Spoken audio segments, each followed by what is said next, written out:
Film Sack listeners, it's time yet again for a roundtable discussion here on Film Sack with me, Scott Johnson. We have Brian Ibbett. Hi, Brian. Hello. We have Brian Dunaway. Hello. No, hi. And we have Randy Jordan. Hello. Dog's fine, just sleeping. Oh. That's a callback, folks. Yeah, I like that. We're here. Forward, maybe. You can always tell when we do a roundtable that somebody was out of town, and that's true here. And we're going to have some fun while we're out of town by leaving you this nugget of amazingness. We're going to talk about travel movies, and we're not saying like, "Oh, you mean movies I can put on my phone and watch while I'm driving to Vegas?" No. Yes. We mean, well, okay, maybe And that. don't do that. No. Don't do that unless you're in the back seat and you're the kid and your dad's driving or whatever. And pee before you leave, and also calm down or he'll have to turn this car around. Anyway, we're going to talk about movies about travel, and they can be really anything. I think of road trip movies, first of all. Mm-hmm. But Randy, as the Genesis provider of said topic, give us your definition, because I wonder if it differs from what I'm thinking about travel. So a travel movie, we start with Thanksgiving, right? And we're like, Thanksgiving, are there movies about Thanksgiving? Yeah, there's a couple, but it's not like big enough to call a subgenre. And what are those movies? Well, the subgenre those movies belong in is travel movies, because that's what people do for Thanksgiving. They travel, they go to someone's house that's maybe down the street or maybe across the country or maybe in another country. And they spend a day or two with other people, and then they go home. And travel movies are this very particular thing where whatever else is happening in the movie, and it's usually a life event, right? A travel movie usually has a death or a wedding or just some reason for you to go somewhere. That person goes there, and the movie depicts the journey or part of the journey or something that happens along the way. They meet a person, this kind of thing. Mm-hmm. Mm-hmm. And so you realize at the end of the movie that the traveling was itself like a character. It wasn't just a backdrop. Right. And so I got some examples, and I'm just curious if any of you have examples of like travel movies that have stuck with you. Sure. Give us yours. What do you got? So the first thing that came to mind for me was Elizabethtown, the Cameron Crowe, Orlando Bloom film. Oh, I never saw that. Kirsten Dunst as well, right? Right. Kirsten Dunst is the person he meets along the way. Mm-hmm. And he's about to commit suicide, and he gets interrupted. and he has to travel from the West Coast all the way to Elizabethtown, Kentucky, and then all the way back. And you don't realize it at first, even though it's called Elizabethtown, you don't realize it at first that it's about going places can change your life. Mm-hmm. And that's, I overrate this movie more than anybody I've ever known. I love Elizabethtown. I understand that it's got problems, but I'm starting to question whether all travel movies have some issues that people end up disliking them for. This one's got Paula Deen in it, so that's one I would probably mark as a reason not to watch it. But Paula Deen, come on, very small role for Paula Deen. Very, very small role. Yeah, she plays a tater. Tater. She plays a tater. A tater who dresses up her what is it? Her employees like slaves or whatever the hell she did. She's a psycho, dude. Right. Yes. But like, I really like Kirsten Dunst, Orlando Bloom, Susan Sarandon, Bruce McGill, Judy Greer, Alec Baldwin. This is a great cast. Jessica Biel. It's such a good movie for me, and it's like aimed at my heart, because Cameron Crowe loves to overuse music. Like he packs so many songs into a movie, and they're all songs I like in this one.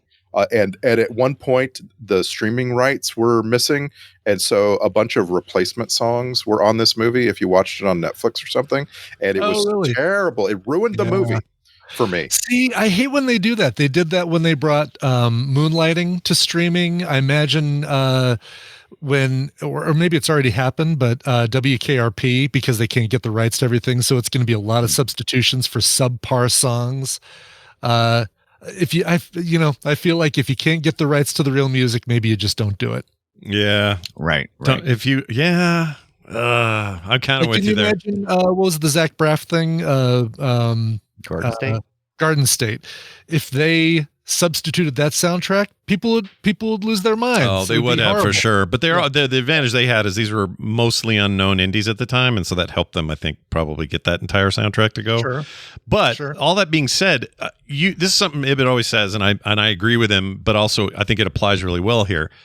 If your cover is distinct and doesn't go the same route or try to mimic what the original sounded like Every Time You Go Away, whatever it is in Planes, Trains, and Automobiles. Planes, Trains, and Automobiles. Yeah, that's a terrible that's an example of what you don't want to do.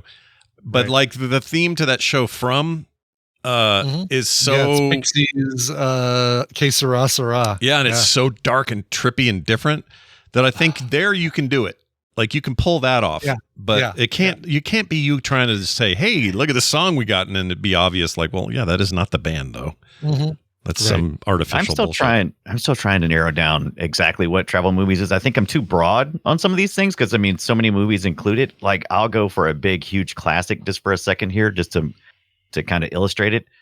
The Wizard of Oz. She travels. I mean, it's nothing but a travel movie, right? It's a dream sequence, right? It's an elongated dream sequence. No, it's real. It's real. It's all real. And I would call it travel movie adjacent. And I know of many of them because like she doesn't go anywhere that you know or that you could know. But you were there. Well, true. Sure. But I mean, I'm trying to avoid this, but I guess I can't. Fury Road's my favorite travel movie. I freaking love it. Right. I mean, that's what I'm saying. Yeah, so that's traveling is just a byproduct, maybe. Whereas, like, I consider like movies like Vacation. I mean, that's very much a travel movie. That is very much. We recognize it, right? And it's a Vacation and European Vacation and Euro Trip. Those are about traveling. Right. And travel movies don't have to be about traveling, but they do have to include people going places that you know or could go.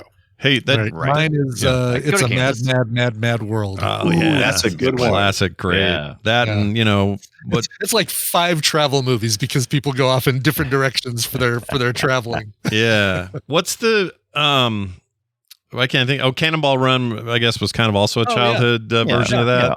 Yeah. And those are also kind of contest motivated.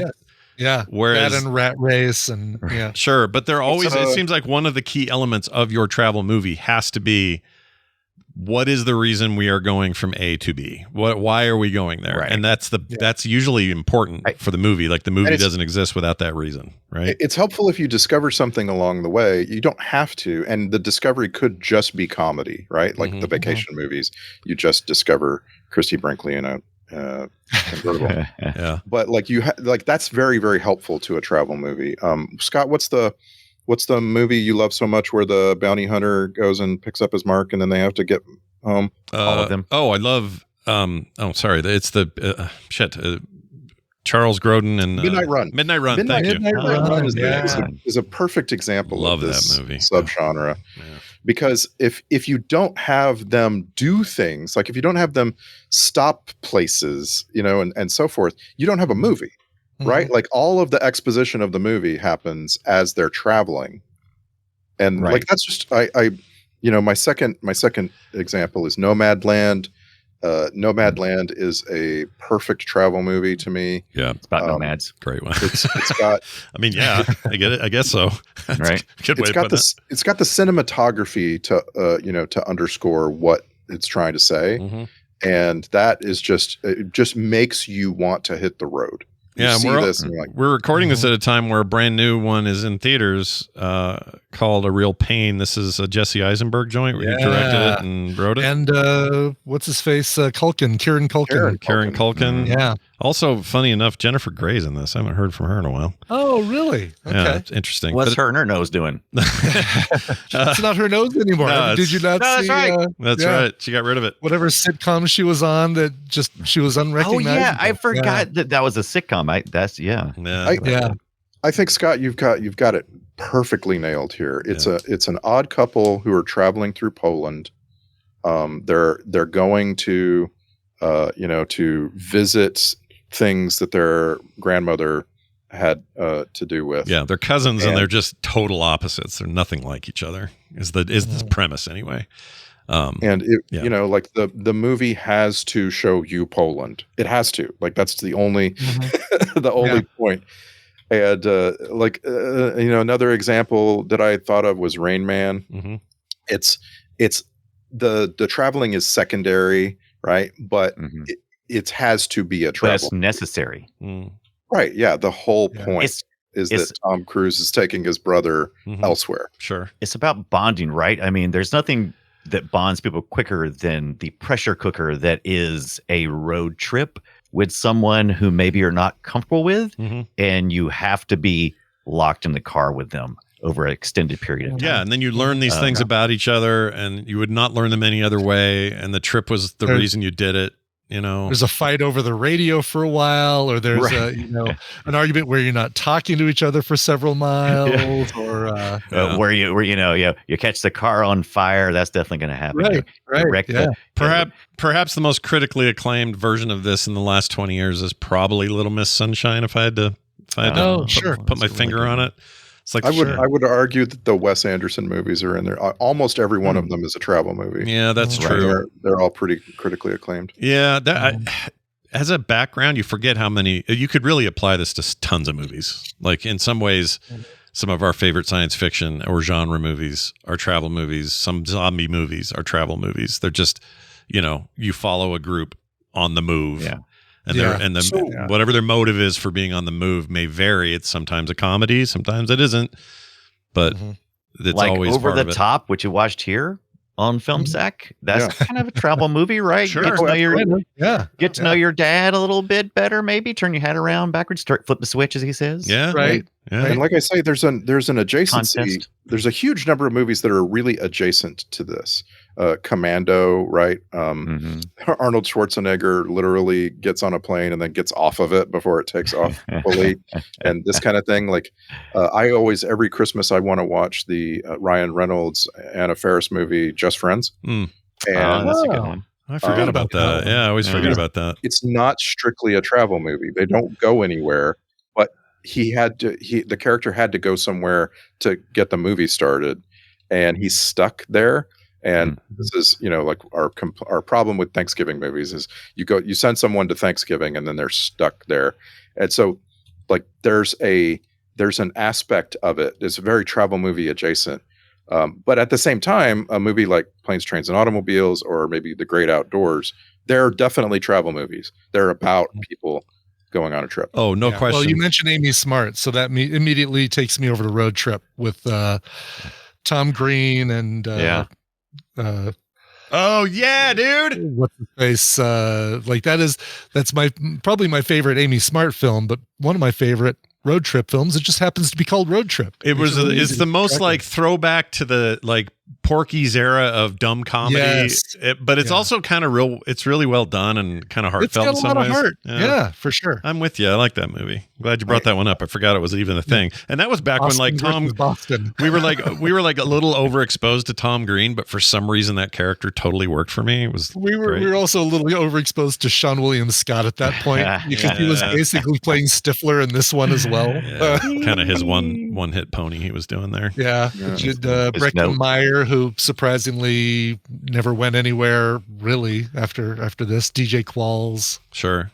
DJ Qualls. The Qualls. Have you ever either of you ever seen the it was filmed here. It's got George McFly in it and the guy I can't think of Johnny Fever. What is the name of this damn movie? Wow, you're doing all the character names. I love that. Howard Hesseman. Unravel. Howard Hesseman's in it. It's called The River. No. It's a cult hit. It was filmed here. It was made by a Utah filmmaker, but it kind of went everywhere. And I cannot remember the name of this damn movie. So when I find it, I'll tell you. But I was going to tell you my other one that I did actually write down because that's the key here, is writing it down. Writing shit down? Yeah, smart. The very odd David Lynch film that is rated G, of all things, called The Straight Story from 1999. Oh, yeah. And I love this thing. It's basically this old farmer. Love this actor. I can't remember his name.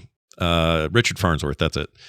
He plays this character who just finds one day that he has a brother who passed away and he wants to go out and see him. And he gets on a riding mower and travels a huge distance to do it. And it is one of the most beautiful, heartwarming, strange movies I've ever seen. And it's as road trippy as you get. It's literally a riding mower on the freeway. And it's great. One of Lynch's best movies. And it's such a strange movie if you've never seen it. Would you put Sideways on there? I would. Oh, Sideways is a great one. Yeah. That's a tour, traveling tour, right? Yeah. The sequence where they drive up to Ojai is just insane. Like I will watch that just because it's such a beautiful tour of SoCal. Yeah. I love it. Beautiful Tour of Nebraska is the Alexander Payne film about Schmidt. Yeah. That's right in this subgenre. I love that movie. That movie, I remember at the time going, I'm not watching this. I don't want to see. I don't want to see what's her name's Kathy Baker. Kathy Bates' Kathy Bates' flapjacks. I don't want to see Kathy Baker in Hot Tub either. No, honestly. I don't want to see her flapjacks. But you know what was worse? Jack Nicholson's flapjacks. Those were worse. I didn't see that coming. But that movie's great. Alexander Payne just makes great movies. But well, and he also made the travel movie The Descendants, which is about the land of Kauai. that is now what's the one from? Is it just last year? Giamatti won the best actor for the. Holdovers. Holdovers is now it is a permanent new holiday watch for us. We love that movie so really much. Good. Not a travel movie though, really. No, Kinda, really but not really. Really good. There's a little traveling. It's him. I mean, he goes to Boston with the kid. The whole point is that he stays put. Yeah, that's the holdover. I guess that's true. Yeah, he does. They stay put and leave. It's weird. Yeah. Because it is kind of like this. We're stuck here, but it's a different. But it has that confined space once again, like we think of when we think about planes, trains, and automobiles, where we're forced to be with the people we're with. Can't change that situation. Well, it's like a Scent of a Woman, where it's about a kid who's stuck home for Thanksgiving, but then he and Pacino go out to New York to have a weekend on the town kind of thing. Sure. One last hurrah. Sure. So hoorah! Now, Rotten Tomatoes. I will tell you, Rotten Tomatoes has Fear and Loathing in Las Vegas listed as the #1 travel movie. I don't know. Yeah, why. that makes sense. Oh, really? It's a wild trip. I mean, it's fine. It's definitely a trip. It's a trip in multiple ways. Yeah. I'm still thinking about Alexander Payne. He loves to put travel elements in his movies. Like Downsizing is not a travel movie, but there's this long sequence where they all get on a boat and travel up a fjord in Norway. Fjord. It's a very travel element in a movie, but not necessarily a travel movie. Yeah. Had one more. Where do you put Pee-wee's Big Holiday? Is that up there? Big Adventure or Holiday? Holiday, because Holiday's the travel one, right? The travel one, right? Well, he travels Pee-wee's another Big one Adventure. too. Pee-wee's Big Adventure is the travel one. Yeah, he travels all across the country. He goes to. Was Holiday the one that just was a few years ago made for TV kind of thing? Just streaming Netflix thing. Was it? Let's see. I think so. I think that's correct. Yeah, Pee-wee's Big Adventure was the big one. That is a Netflix Tim thing. Burton. He goes all across the country. He's the Alamo. Large Marge, tell them Large Marge sent you, and the dinosaur exhibits and I reviewed all right. Alamo. That thing got 85% of Rotten Tomatoes. I never saw it. I was nervous. It made me nervous. Oh, the new one. Yeah, don't be nervous. The new one. Yeah, it just made me. It's all right. Yeah, you saw it? I saw it. Yeah. Of course. Yeah, thought it was. It's okay. You're a giant Pee-wee guy. Of course you saw it. I am. I totally. Yeah, but it was. Yeah. You know, they tried to fan service a lot of the stuff from the first movie, right? Like, bringing back a couple people and that's what you do. Yeah. Now, my ultimate. They didn't do it for Pee-wee's Big Top Pee-wee. Yeah. They all had travel elements. You know what? This whole new adventure with Big Top Pee-wee. Yeah. I think the Pee-wee movies have an element to them. Yeah. Like I'm just trying to include some comedy in here because it's easy to just look at No Man's Land and things like that and go, it's a pensive, thoughtful trip to whatever. But sometimes it's just goofball. Sometimes you're just having fun. So we don't, it's like, Thelma and Louise, that's depressing. But the one that I always. Good one. Right? Yeah. The one that I always watch this time of year, because after Planes, Trains, and Automobiles, people usually go, well, where's the other holiday for Thanksgiving trip movies? And is Dutch with Ed O'Neill. In Ethan Embry is it's about a working guy who's picking up his his girlfriend's snotty kid from prep school, and they've got to travel back home for Thanksgiving, and it's an amazing film. Yeah. I've never seen that one. I think You've never seen Dutch? I think it's time. It's one of the only John Hughes movies, that I never saw. I don't think. Yes, well, Peter Feynman directed, but he John wrote Hughes it though, right? Yeah. So it has John Hughes feels. I think I watched it for Recommendal or something, because I know I've seen it in the last 10 years. I didn't see it when it first came out, but it's definitely been in the last 5 to 10 years that we watched Dutch because of some Frog Pants related situation. Situation. Speaking of Tim Burton, his closest to travel movie is Big Fish, my favorite Tim Burton movie. I love Big Fish. It's so good. The Albert Finney character is in his younger life is played by Ewan McGregor, and he was a traveling salesman, I guess. Yeah. It's kind of confused because it's all told in flashback through Albert Finney's questionable memories. Mm-hmm. But there's some traveling around the country there that's really pretty. That movie is so good. You're making me want to watch that right now.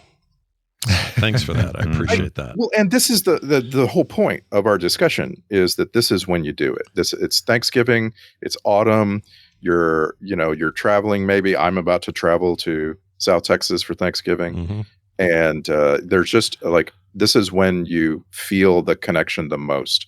Like I said, I love the movie Nomadland. I want to watch it. I haven't seen it in a couple of years, and I want to watch it just to feel what Chloe Zhao was feeling when photographing the West. Yep. For whatever reason, that doesn't feel like a rewatch movie to me. Nomadland.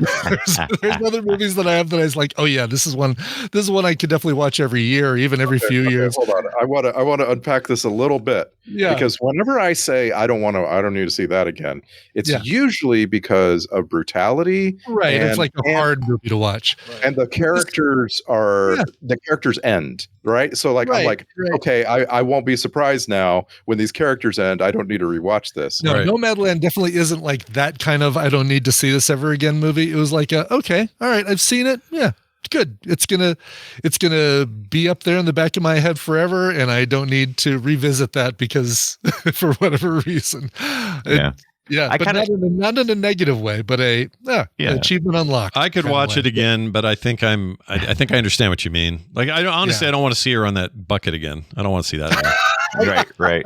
That was hard. What rewatching movies for me is about revisiting a feeling. Sure. And sometimes it's about improving on that feeling.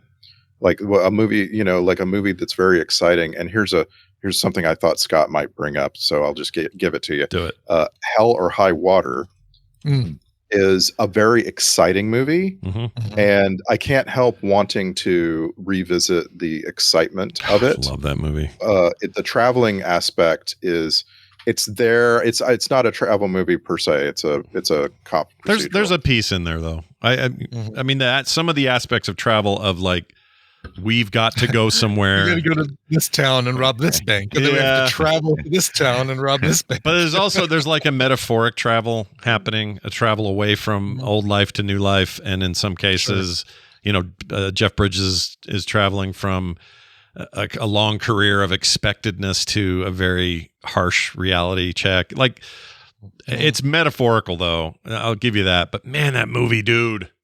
Oh, it's dude. Great. So good. I want to watch that every day. Every time somebody brings it up, I'm like, yeah.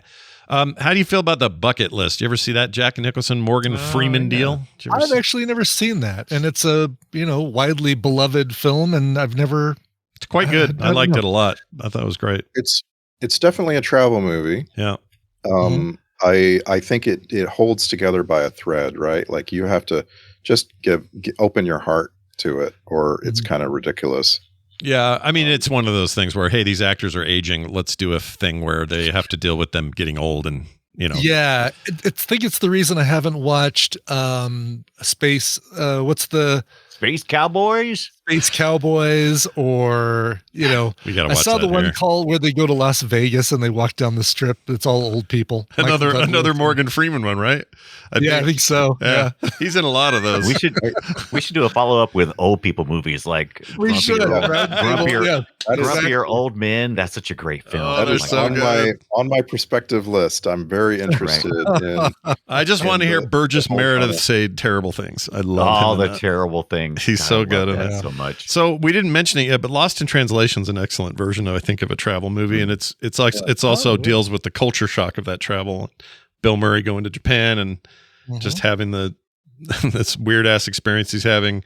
He's also having a midlife crisis, clearly, and that's another key aspect of that film. But I always, when I think of travel movies, I think of how old is that movie? Like 03. It's like 20 years old now. Jeez. Yeah. 21 years old. When we talk about travel movies, I keep wanting to think about RVs and stuff, like the movie RV. That movie makes me sad. You don't like RV movies like the movie RV. I love RV. that. Yeah. Judgment Night, a great RV movie. Oh gosh, it is really good. I'm surprised we haven't watched that for. Have we not watched that for Film Sack? We have not. Nope. We need to. We totally need to. Yeah. And I really appreciate the Millers holding on to Space Cowboys, because we will sack Space Cowboys. I'll wait then for that one. Keep holding on. We will eventually get there when it finally streams somewhere. It takes forever for some reason. I'll tell you what we probably won't sack is a travel movie that we should talk about on our old folks episode, and that is The Best Exotic Marigold Hotel. Oh yeah. I've been wanting to watch that. Haven't seen it yet. I really love how there are a bunch of movies where basically Brits go to India. That's a big Ooh, Dust Till Dawn. Dust Till Dawn is one. I'm giving it that.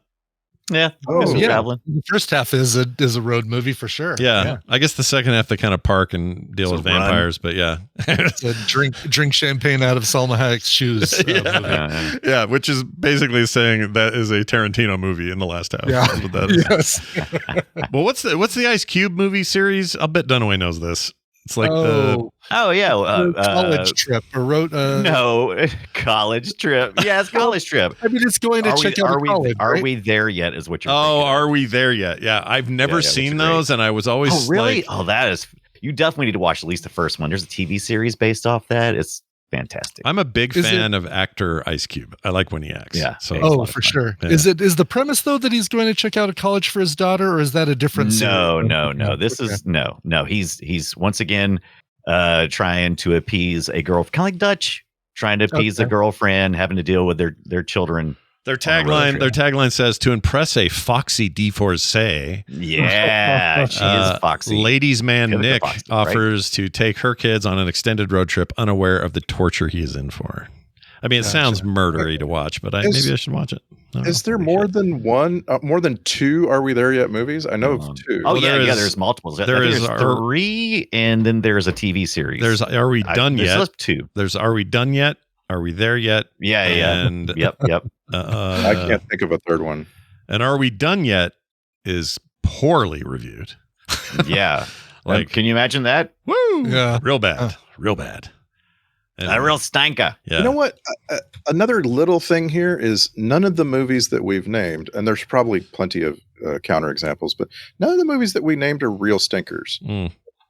There's something about when you get it right and you take someone on a trip, we're okay with it. Like the Rotten Tomatoes scores can get down, below 50%, but they're never going to go really, really low on a movie where the filmmaker made an attempt to entertain you by showing you the world. Right. That's true. Mm-hmm. It has to be. I think the thing we're going to come away from this the most is the conflict in the travel is really important. It isn't just here's a pretty place. Like No Man Land in some ways straddles it really well because it is about her and her story and what is life at this age and escaping on your own and just turning your life into a whole different direction. That's obviously a huge part of it, but it is also look where we're going and look where we are. And she did a really good job of that director of making us have both those two emotional impacts. But most travel movies, it's got to be the reason you're going that you even have your movie. Otherwise, what is the point of this movie? I was posting in the chat the counterpoint. Oh, Yes, that's true. This was just the Cousin Eddie Christmas Yeah, Vacation. National Lampoon's Yes. Christmas Vacation 2. that Well, movie. I specifically didn't list Christmas Vacation because Right. it's not a travel movie, and it doesn't want to be. It all takes place in one house. Yeah, it's one of the. It's the only one of the Right. vacations Well, like where the they don't Vegas go anywhere. Vacation and those kind of stuff, and Vacation by themselves is Yeah. the Christmas Vacation one. Mhm. So Christmas Crazy. Vacation 2 is a. I'm sorry, I'm just learning this He is travels. real. I didn't know this was real. Right. This is a real movie. Holy Yeah, shit! yeah. And it's on an island, right? Right. They're shipwrecked. That's not really a travel movie, is it? That's more, yeah. Randy Quaid. See what happens? Did they at least get what's her face who plays his wife? Yeah, Miriam Flynn. Oh yeah, Miriam Flynn. Okay. Yeah. Well, Eric fine. Idle's in it. He's an English victim. It says. hold on. So Audrey Griswold somehow makes it, and it's the European Vacation Audrey, right? Right. Let's see. Pick one. Is that her? It's all good. Oh, it is her, dude. What? I kind of need to see this just to get it out of my life. Ed Asner's in it. Holy shit! All right. Oh no, I guess she was the original Vacation Audrey. Never mind, Okay. Oh, not the European Vacation. Audrey from the. Oh wow, that's She was Audrey 1, not Audrey 3.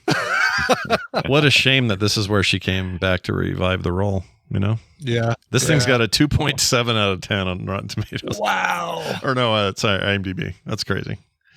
Well, anyway, that's our look at travel films. It's clearly there's more, and there's more to say about it, Oh, which is what so we love many. I doing. mean, Because then you yeah. guys write in and you say, here's the 5 you missed, and we love hearing that. So please keep your feedback coming. Contact us. All our info's at filmsack.com. And we'll be back next week with Jaws 2. That's exciting. Ooh. Yeah. Roy Scheider. Are there two We're sharks gonna in that? We're gonna need another shark. Yep. Yeah. We're going to need 2 bigger boats. I don't remember. To me, my memory is, Spielberg didn't direct 2, did he? Jaws 2. Let's look that Did you up. produce it? Yeah, he was involved, but I don't think he directed. No, it was Jano Swark. Gino Schwarkington. Yeah, but that movie's, I mean, it's averagely reviewed as one might expect. That's a hard follow-up, man. It's fine. Yeah, that's hard, though. Roy Scheider's back. Yeah, This he's is back. not- Mayor This is Vaughn. not going to be our first Swark movie. No, it is. Oh, real. Shut up. It's not? Really? Yeah, we've sacked Supergirl. Oh, shit. I forgot we did that. And also Somewhere in Time we haven't done, but my mom my mom thought Somewhere in Time was the greatest film ever made. Oh, yeah. Santa Claus the movie, Ladies- just in time for the holidays. Ladies of a certain age love that film. Yep. They're the same Ladies women of that a put certain Richard age. Chamberlain on the giant Yep, stool. There's exactly. something about that era, dude. My mom loved this movie. All right. Well, there you have it. Come back next week where we will not see Christopher Reeve and Jane Seymour. We will see Roy Scheider and all his bullshit. And it'll be a shark again. So that'll be fun. Come back. That'll be it for now. For me, for Randy, for Brian. No, let's do that again. For me, for Brian, and for Randy. On Voyage. We'll see you next time.